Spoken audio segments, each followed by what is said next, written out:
From awaytogarden.com and robinhoodradio.com, this is A Way to Garden with Margaret Roach, your weekly invitation to dig in and grow. Have you ever grown mushrooms? Or perhaps they've just grown themselves in different parts of your garden at different moments of the season, and you've wondered why there and why then. I know I do. I'm fascinated by fungi, and today's guest is here to encourage us to try cultivating some edible ones. And to go take a mushroom walk, too, to get to meet some of the incredible diversity out there. More in a moment, but first, these messages. Underwriting support from Timber Press, your go-to resource for books in gardening and nature. Whether you're a new gardener, a professional at the top of your field, or a reader interested in the wonders of the natural world, their books are there to help you grow. timberpress.com. Underwriting support from High Mowing Organic Seeds, the first independently owned farm-based seed company proudly serving organic gardeners and farmers with 100% organic and non-GMO vegetable, herb, and flower seeds. highmowingseeds.com/awaytogarden. John Michelotti is a self-described mushroom guy and has studied fungi with some of the country's top mycologists. On his family farm in Big Indian, New York, he cultivates indoor and outdoor mushrooms as owner of Catskill Fungi, which provides guided mushroom classes, cultivation courses, private consultations, and he even creates mushroom health extracts. John is also part of the Amazon Myco-Renewal Project, researching the utilization of fungi to remediate oil spills in the Amazon rainforest. And best of all, for local listeners of Robin Hood Radio and visitors to my May 11th, 2019 Open Garden Day, John will be teaching mushroom growing and leading a mushroom walk as part of our festivities. So more on that with the transcript of the show. And hello, John. How are you? Good. Hello. Thanks for having me on the show today. Yeah. So I've heard you say, first I'm just going to ask you, it's like a potato thing. I always worry when I say fungi. Is it supposed to be fungi or fungi? Or what do you say? Yeah, it's pretty interchangeable. I say fungi. Uh-huh. It's quite interchangeable as far as that goes. Okay. So I've heard you say that your mission is to spread the information about the benefits that fungi, as I say it, have to offer. Like, for example, some of the benefits. They're really pretty amazing. I mean, when I teach medicinal mushroom workshops, the focus is on people and the role they can play in your health, but I also touch on their ecological functions in our gardens, in our forests, and how by partnering with fungi they can really help to create healthy ecosystems. Now that Amazon project that you're involved in, that would be like a very large-scale example of that, I suppose. Yes, and it's kind of ongoing research where we're looking at how fungi can remediate oil spills or clean up toxins within soils and within the environment. Wow. And they do so with their digestive system. Basically, the way fungi grow is in an interconnected network called mycelium. And this mycelium is basically, you can think about it like the roots of the fungi. And the fungi are there existing as mycelium 365 days a year, whether we're seeing mushrooms or not. And the way they break down the dead wood in the forest, the way they crawl underneath the soil is through a digestive system that's like ours, but opposite, where we take in food, enzymes are released in our stomachs to digest the food, and then we absorb the nutrients. Well, the fungi are doing this through their mycelium and their tips by externalizing their enzymes, which break down the lignin, the cellulose, and hemicellulose, the building blocks of wood, and then they absorb those nutrients through those same hyphal tips into the mycelium. And this is how they grow and spread throughout wood and throughout their soils. And it's only when conditions are perfect that they pool their energy together and fruit mushrooms. And that's the part that we see above ground, growing out of logs and things like this. Maybe what fascinates me most every year is how certain fungi show up in similar spots at the same times of year and not in other spots. It's like they have their kind of place. Like I have this one big conifer, and around it in certain years, if the weather, I guess, is right, I get this like fairy ring of, I think they're amanitas. And, there's a place just down the road from me if I walk in or I think it's the early fall, where I see those Inky Caps, yeah, and they're on one spot, but I've never seen them I don't see them in my yard. And so are you were talking about these, when the time is right, they decide to show us their fruiting bodies, but what's going on underneath is that they have a special place where each species can be happy and thrive? Yes, and those are two really good examples of two of the functions that fungi serve within the environment. So the amanitas that you mentioned, they're and that's listeners can know that one as the emoji mushroom. It's the one with the red cap, and the white dots on it. It's the Super Mario Brothers mushroom, as they say. But this mushroom, even though it's poisonous to people, actually serves a lot of great benefits for the environment. So that mushroom in your yard, it has its mycelium interconnected with the roots of trees. And so the tree and the fungi are exchanging nutrients in a symbiotic relationship where the fungi, through its mycelium, is mining nutrients like nitrogen, phosphorus, and water, and putting that into the tree in exchange for sugars that the tree is making through photosynthesis. So it's no surprise when those mushrooms come up again and again in those same spots. Right. Usually a couple days after a rain, because that mycelium in that tree are always interconnected.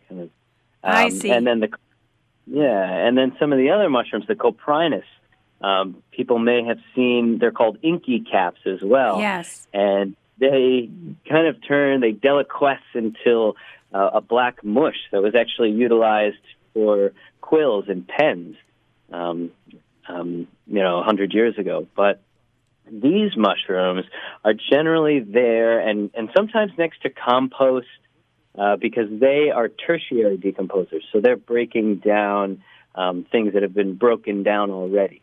Oh, and so that makes sense from where I see them. That makes total sense. Yep. Mm-hmm. Sometimes you'll see those there. So yeah, it's really fascinating. Yeah, it's like besides, you just used one of my favorite mushroom words. When I first saw those Inky Caps many years ago, in the fall, I think, that word deliquesce, sort of melting, that it kind of, and as you said, it's like a black ink, and it was long ago used as an ink, but it's just, it's just a beautiful word also, Absolutely. Yeah. And so 2 years ago, I think it was, when you led a fall walk that I coordinated, I remember asking you, as I do everyone who comes to teach a workshop or whatever with me or at my place or whatever, I remember asking, I said, so, John, do you want to come an hour or 2 or 3 ahead of time and scout the site to see what is there and, before your guests come, before, your attendees come, so you'll kind of have your pit stops outlined? And you were just like, no, I don't need to do that. I'd rather be surprised, Margaret. And I thought, wow, this guy's confident. And it kind of made me laugh. But I think that's because from all the exploration you've done in so many places, in so many seasons and whatever, that there's always, as that expression goes, fungus among us. There's always something, right? Yeah, very well said. Yes, and that's what it is I know that there are mushrooms everywhere all around us. And even just, for example, some of the unseen, we talked about mycelium being the roots of fungi. In the Northeast here, in every square inch of soil, there's a mile of mycelium. Oh, my goodness. And this is everywhere. And so it's really after a rain, you'll see different types of mushrooms. And without fail, once you train your eyes to see these mushrooms, they really start appearing everywhere, because the fungal kingdom is the second largest kingdom of living things. I mean, there are more fungi out there than there are plants and animals combined. Wow. So there's just so much diversity in our woods, and it's really just training your eyes to see them. And once you learn a little bit here and a little bit there, it really becomes like a scavenger hunt in the woods. And the fun is you don't have to be moving too fast, or, in fact, the slower you mosey, the more you see. But then also, you could be walking the same woods you've walked year after year and find new things. And that's what really makes it fun. Yeah. Well, it was very inspiring to me because, as I said, normally, if I'm going to teach something somewhere, I want to see the lay of the land first. You know what I mean? Because I'm nervous otherwise. But you were just totally confident, which was great. And the other thing that I love, is that they have each a different almost personality when the fruiting bodies do appear. They don't all look alike. We talked about the amanita for a second, and I'll show some pictures with the transcript of the show on awaytogarden.com. And the Inky Caps are a different shape altogether and have this distinctive melting habit. And then there's puffballs, and then there's little tiny tight little things, like clusters of things that are tight on the ground, maybe on mulch or something that I sometimes get, like if I get a load of mulch. And, and then there's things that look like horse hooves or other ones that look like brackets or fluted ears on the bark of trees, such diversity of form. What's that about a little bit? Absolutely. And, each one is so different. And generally, mushrooms have evolutionized differently. They've gone from being underground sclerotia, similar to truffles, into the forms of fruiting bodies that you think of when you think mushroom, your cap and stem mushrooms, and then back to truffles, and then back to fruiting bodies from stinkhorns and things like this. So really, over the millennia, we've seen different forms change evolutionarily. But when you're mushroom hunting, especially starting out, it's great because a lot of these mushrooms you can cluster into groups, just like you were doing right there. There's certain mushrooms that grow on trees that are bracket-like fungus and hoofs, and then there's other ones that grow in mulch. The one that I think you're talking about is called a bird's nest fungus, because when you look at it, you'll see it's a little tiny cup with maybe 3 or 4 what look like eggs in there. Yes, that's exactly right. Yes. They're stacked, yeah. So each one's a little different, but there are some basic categories that can really help you narrow down what type of mushroom it is that you're looking at. And then from there, a beginner can get a guidebook such as the Audubon's Guide to North American Mushrooms and look up, based on the category of mushroom, what it is they might have there. So, okay. There's really a lot of diversity, not just in shape, size, color, texture, and flavors. Right, flavors, but we're not going around and tasting the ones that we find on our walk. Absolutely not. No way. No way.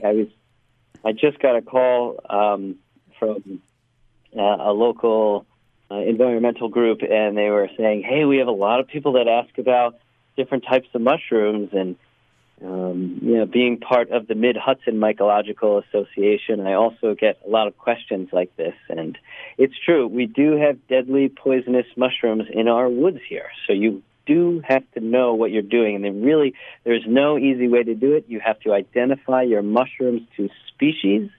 If you're interested in edibility, there are about 5 easy edibles that you can really learn within the first year of mushroom hunting that are abundant in our woods, but you got to triple check them. That means you got to have 3 different pairs of eyes signing off saying it's the same thing. That's what I always recommend. Triple checking.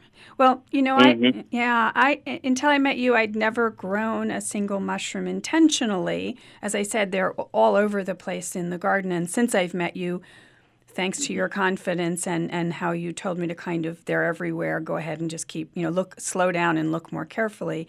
So I'm meeting more of them all the time. But when I was treated to one of your outdoor mushroom growing classes, I think it was last year, it turns out that some of them are pretty easy once you inoculate a medium of some kind, whether logs or mulch or whatever, to grow at home. And if people want to get started, like, what are some of the easy ones that you teach at first and that you're going to be covering in that, morning talk class on May 11th when we get together for my open day?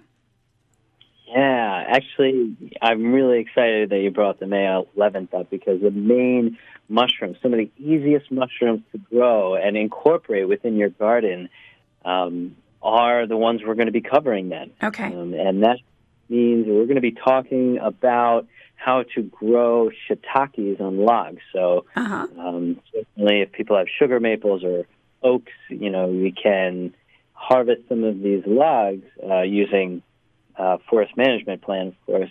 But if a tree comes down and you can kind of chop up the smaller pieces, you can take the logs and you're basically drilling holes in the logs and introducing that mycelium, which, remember, is the roots of the mushroom, to the log, which eventually grows through the log and fruits shiitake mushrooms. Mm-hmm. And these logs can be left outdoors in a shady area where it can get rained on, and takes about a year for the mycelium to grow through that log and start fruiting mushrooms, but then that log will produce for about 3 to 4 years after that. Wow. So we're going to be talking about how to grow shiitake mushrooms on logs. We're also going to be talking about how to do stropharia, or wine cap, or the garden giant. Yeah. Yeah. The wonderful, big burgundy mushrooms that have these beautiful veils and dark spore print, and they grow in mulch and in hay and are a really great companion plant that you can put right into your garden. Like, we always put straw or hay on our garden beds during the winter to really hold in the moisture and keep the temperatures regulated, and then we kind of move that straw aside and plant our plants in between, and then we consistently put straw on top of that and hay on top of that.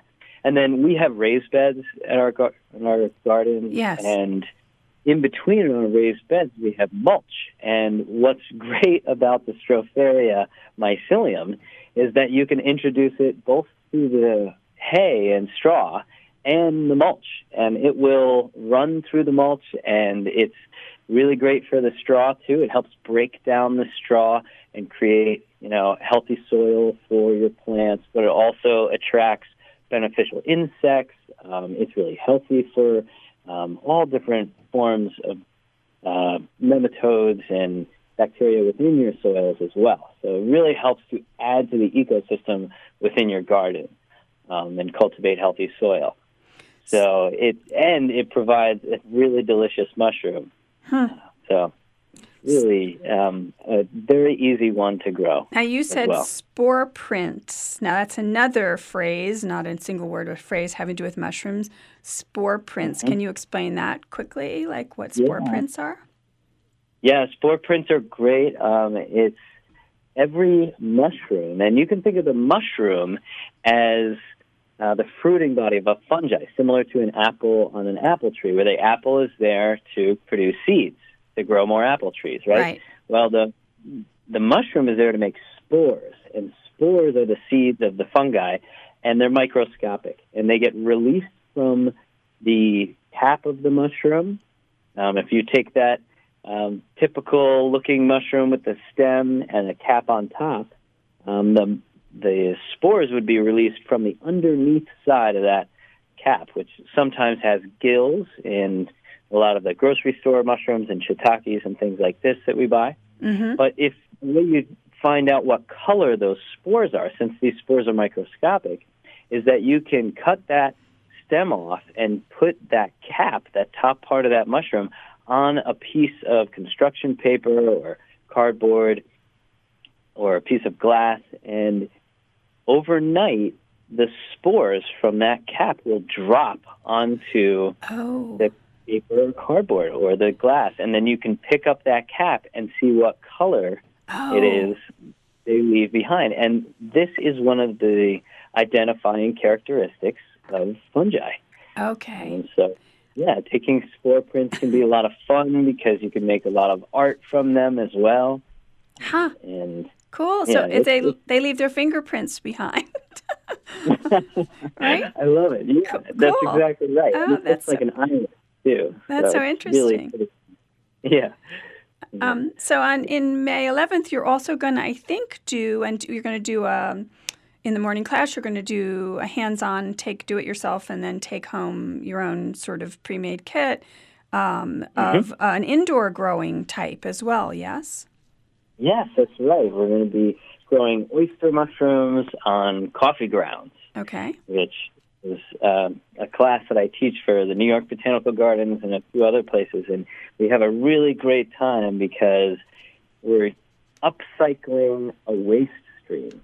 You can imagine how many coffee shops there are around the world that are just taking their coffee grounds after they brew you a delicious cup and just tossing them in the garbage. Well, this is an opportunity to take those coffee grounds and take a little oyster mushroom mycelium and mix them together. And lo and behold, the oyster mushroom mycelium will start growing on the coffee grounds and fruiting edible mushrooms. And like on your kitchen counter. Is this what we... Yeah, that's right. Well, yeah, you're not like dumping the coffee grounds on the kitchen. Oh, sorry, John. No, you know me. I'm a terrible housekeeper. No. I don't think that's very true at all. No. But yes, we put them in a to-go container, a little quart-sized container.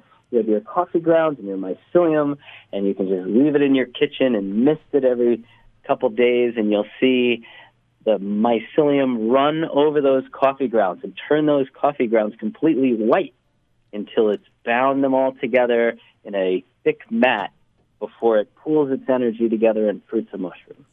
So in the last, we just have like 2 minutes or so left, but I wanted just to ask you, because I've been fascinated by it on your website for catskillfungi.com and at the events that we've done together, you do these tinctures, these concoctions of different mushrooms. What got you into that briefly? Yeah, that was actually my trip to Ecuador studying microremediation. I took a class with somebody that was teaching about the medicinal properties of mushrooms. And they taught us how to do extracts of those medicinal properties. And when I got back, I had been making those for friends and family and myself for a while. And I realized that there was kind of a need within the community for local mushroom tinctures. And so I started producing them and selling them from mushrooms I was growing and mushrooms I was foraging. And I've had a lot of support from the community since. Yeah, it's very interesting. And I think that in the fall you brought this, it kind of looked like a petrified thing. What is it? Starts with an S. What is it called? Chaga? Is that? Yeah, chaga is a very interesting one. It grows on birch trees and hyperaccumulates betulin, which is really good for your immune system. And there's other cultures in Europe that use this as even an anti-cancer drug or one that goes along with cancer treatments. But it's really great for boosting the immune system, for skin, digestion, and detoxing.